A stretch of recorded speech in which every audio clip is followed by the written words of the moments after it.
Aux alentours de 19h30, 19h45, il y avait du monde qui priait et tout. D'une surprise à l'autre, deux personnes cagoulées sont rentrées. Une des personnes, d'après moi, me semblait avec un accent lourd bien québécois. A commencé à tirer. Dès qu'il a ouvert le coup de feu, il a crié Allahu Akbar, Allahu Akbar, en tel veut dire Dieu est grand. Et les balles ont été atteintes sur des personnes debout qui priaient. Beaucoup de personnes, 6 personnes qui priaient ont passé la vie. On lisait le Coran, on était regroupés assis avec d'autres frères de la mosquée. 2 personnes cagoulées sont rentrées. Une personne a commencé à tirer. Dès qu'il a ouvert le coup de feu, il a crié Allahu Akbar, Allahu Akbar. Moi-même, la balle a passé par haut de ma tête. Il y avait même des enfants aussi de 3 ans. C'était quelque chose de vraiment choquant. Un témoin de la fusillade au Canada, donc à Québec, qui a fait au moins 6 morts et plusieurs blessés. Dans le sous-sol aussi. Quand il est rentré, il avait un air décidé, était calme, des pas je dirais que c'est comme qu'il marchait chez lui. Là, le pistolet un petit peu bas, puis il tirait. Il n'a pas prononcé un mot. Rien du tout. C'est nous qui crions Allahu Akbar. Quand un musulman est en difficulté, Dieu est toujours grand. Et quand un musulman est en difficulté, il pense à la mort, fait il prononce l'attestation de foi. Le gars n'était pas cagoulé, il avait une tuque noire, il avait des lunettes.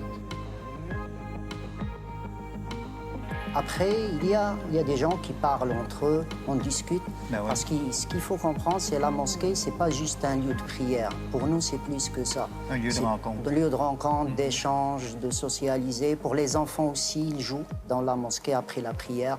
Et on parlait des matchs de foot.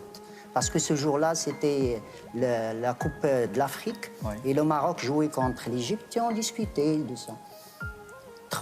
2 minutes comme ça, on a entendu un son très fort dans la vitre de la mosquée.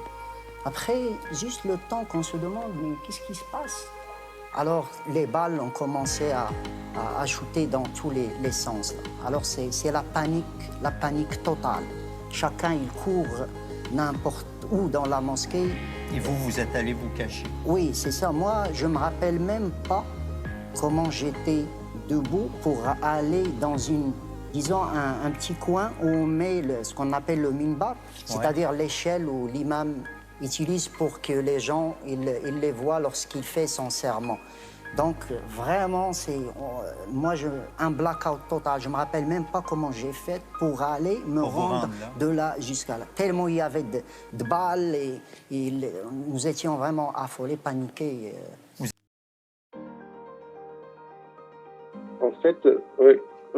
En fait, moi, je suis rentré en retard à la prière. Donc, je suis rentré après lui. Je suis rentré assez tôt. Donc, il était en train de regarder le monde. Je suis rentré derrière lui. J'ai même pas une distance d'un demi-mètre entre nous. Je suis rentré, j'ai enlevé mes chaussures et je suis rentré. À ce moment-là, la porte est fermée. Et je me demandais pourquoi il m'a pas tiré un coup, puis il ne s'est pas viré parce qu'il a déjà tué 2 personnes. Mais les 2 personnes étaient devant la porte, mais je les ai pas vues. Je suis rentré et je savais pas qu'il était armé. Ouais. Je suis rentré il avait du monde qui était rassemblé en face. Et puis je me suis dit, ok, la prière est finie, je vais faire la prière seule. Donc je suis rentré par la deuxième porte et j'étais à sa droite. Au moment de rentrer, j'étais à sa droite.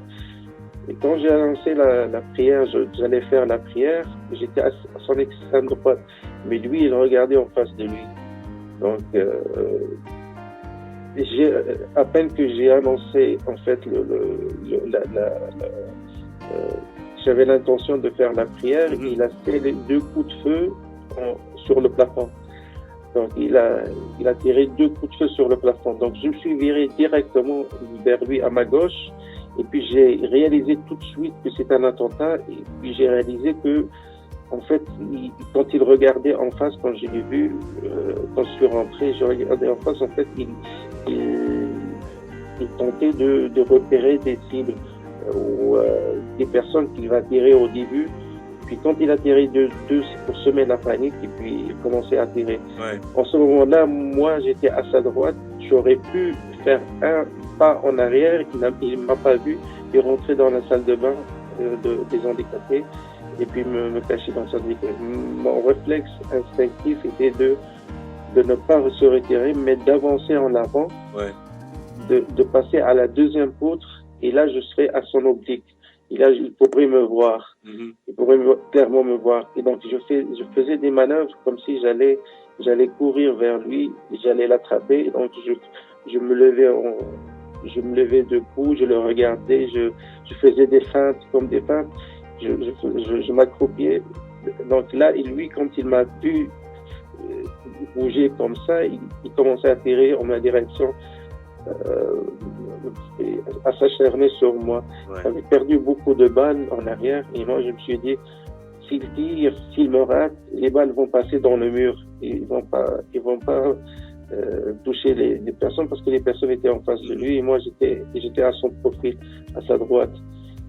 Donc quand je regardais, j'ai repéré un ami au début j'ai repéré un ami qui était derrière moi. Et puis quand je me suis dit que s'il tirait en ma direction, il va toucher personne. Et je commençais à manœuvrer comme ça. Donc j'ai eu une première balle à ma jambe. Et puis là, je me suis levé, mais là, mon corps est devenu très visible pour lui parce que je pouvais plus. Je boitais, je pouvais plus me cacher. Je me cachais bien. C'est une petite poutre en fait, ça ne cachait pas tout le corps. Et là, j'ai reçu une autre balle au menton.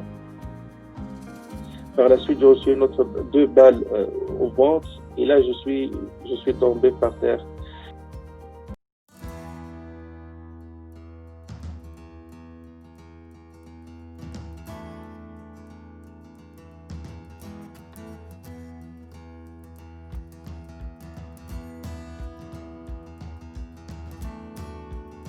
Canada state broadcaster quickly shifted its narrative. By the evening news, there was absolutely no mention of witness reports that involved Allahu Akbar and two suspects. Instead, they were running with their new alternative facts.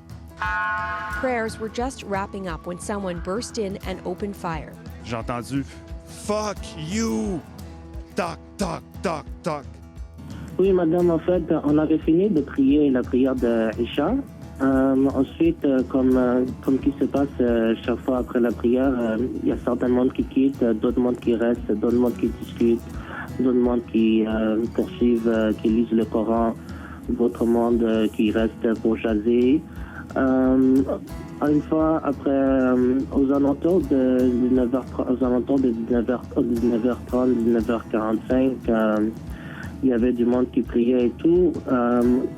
D'une surprise à l'autre, deux personnes cagoulées sont rentrées.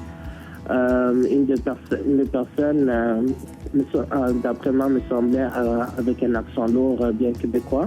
A commencé à tirer. Dès qu'il a ouvert le coup de feu, il a crié Allahu Akbar, Allahu Akbar.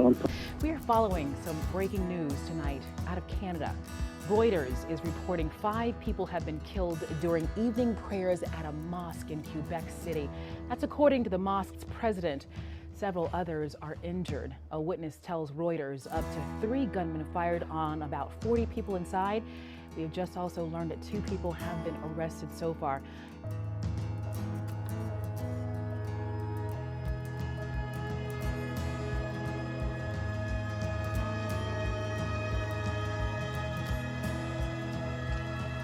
A neighbor of the alleged gunman telling me Bissonnette was always alone, didn't appear to have any friends, and never went to parties. Bissonnette is said to have been dressed in black, wearing a ski mask, shouting as he entered the men's section of that mosque Sunday night. Now, evening prayer service at the Quebec Islamic Cultural Center turned to chaos at the hands of two men now being called terrorists. Quebec police say the gunmen sprayed bullets through the men's section of the well-known mosque. More than 50 people were inside praying at the time. Alexandre Bissonnette fait irruption dans la grande mosquée de Québec. Il ouvre le feu sur les fidèles rassemblés pour la prière.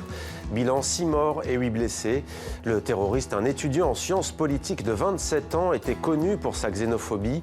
La fusillade éclate au moment des prières du soir. Il est un peu plus de 19h15 dans la ville de Québec quand deux hommes armés et cagoulés pénètrent dans ce centre culturel islamique. 5 people have reportedly been killed in a gun attack at a mosque in Quebec City. A witness says up to 3 gunmen opened fire during evening prayers at around 8 p.m. local time on Sunday. Worshippers had gathered for Sunday evening prayers at the Grand Mosque of Quebec when gunmen opened fire. At least 50 people were inside at the time.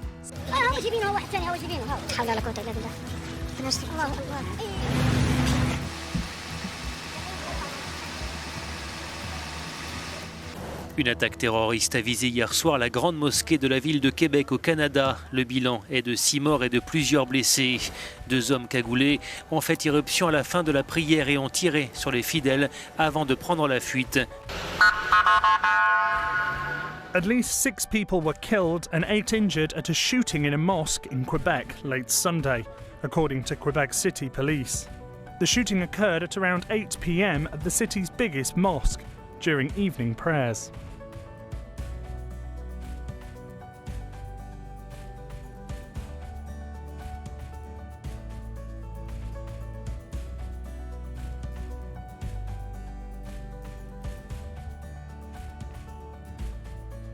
En sciences politiques de 27 ans était connu pour sa xénophobie. So first of all, I'd like to start by saying that around 350 million people have no access to water in the world. And every year about 3.5 million of those people actually die. So as I support people that have ALS, and as I support the fight against this terrible disease, I think we should not forget the fact that this is really what this is wasting water. And so this is why I'll be doing my special ALS bucket challenge. I've modified it a little bit, and you'll see in a moment.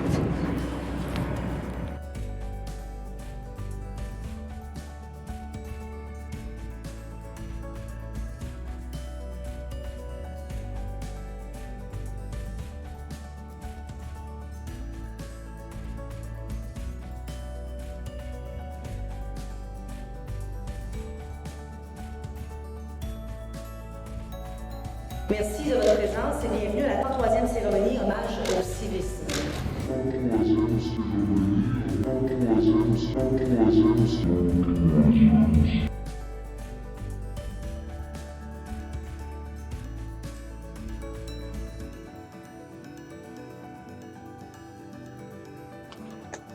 Ah oui, celle-là aussi, je l'aime bien.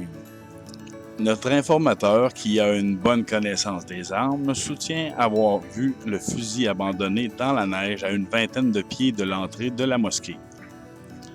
Puis si on lit plus bas, Youssef Kado, qui était dans la mosquée lors du drame, explique que l'accusé était d'abord en possession d'un fusil d'assaut. Heureusement, quand il est entré, il voulait l'utiliser. Ça n'a pas marché. Il l'a jeté et il a sorti un autre pistolet, raconte-t-il. Donc, le premier, lui, a trouvé un arme d'assaut dans la neige à 20 pieds minimum de la porte. Puis l'autre nous dit qu'à l'intérieur, il a jeté son fusil d'assaut parce qu'il s'est enrayé. Sauf que, c'est quoi, il l'a ramassé avant de partir pour le jeter dehors?